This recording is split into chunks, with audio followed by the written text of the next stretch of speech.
Дәстүрге қатысты тағы бір нәрсе айтатын болсақ, сол жолдасыммен керемет өмір сүрдік дедім ғой.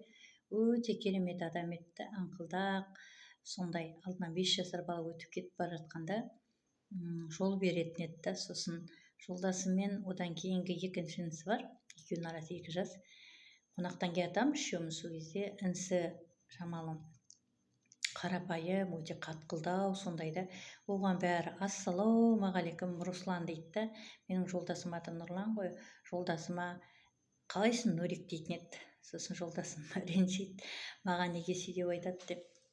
Осы жерде салт дәстүр туралы айтатын болсақ, сондай бір керемет нәрсені айтқым келеді.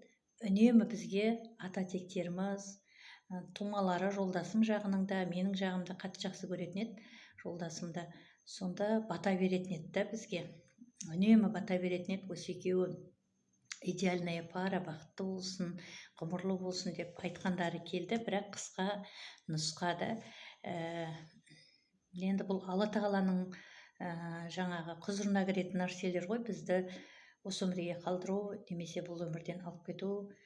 Сонда ең бірінші жолдасымыз екеуіміз үйленгенде де маған шымылдық құрып кірген кезде, енем осы ақ орамал тартқан кезде, үлкен енем маңдайымнан сүйіп айтатын еді: өте керемет өмірлерің болады, себебі шамам жеткенше батамды берейін деп. Одан кейін біз сол үлкен бабушканы алып бөлек тұрып жатқан кезімізде де мені жаңағы үйрететін еді. Одан аяғым ауыр болды, сосын баламды босанғаннан кейін бесікке салып өзінің жаңағы ырымдарын жасап, бұл кісі одан кейін маған жүн түтуді үйретіп, көрпе тігуді үйретіп, одан Нұрлан екеумізге құс жастық жасап беріп, сол құс жастықта екеуің бірге мәңгі қартайыңдар деп екеумізді жатқызып қойып, екеуміздің үстіне көрпені жауып қойып: я Алла тағалам, бұларға ұзақ өмірді бере көр, бақытты қыла көр,